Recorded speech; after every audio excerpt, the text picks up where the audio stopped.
Today I'm getting ready to paint the trim on the outside of this house, but first I want to prime the metal trim here. I'm sanding away the rust, I want to prime it. And I prefer to spray on the primer because you just get a nice better finish, and then once it dries I'm going to come back and brush on the top coat of paint. But I don't want to spray paint all over the roof shingles. So I took an old cardboard shipping carton and I cut it into strips, which I can slip right under the shingle. So just like that, and let it stick out. And what that does, provides a nice shield.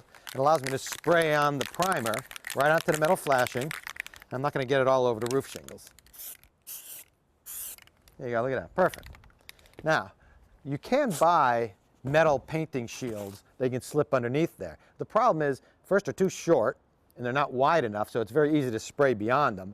Plus, you have to keep moving it. In this case, you can just cut cardboard as long as you want and as many as you want, and just slip them all along the roof and just spray it all. In fact, you can even leave them in place when you come back to brush on the top coat. The other reason I like cardboard is a painting shield you have to buy, and they're $8 or $10, and this tip is absolutely free.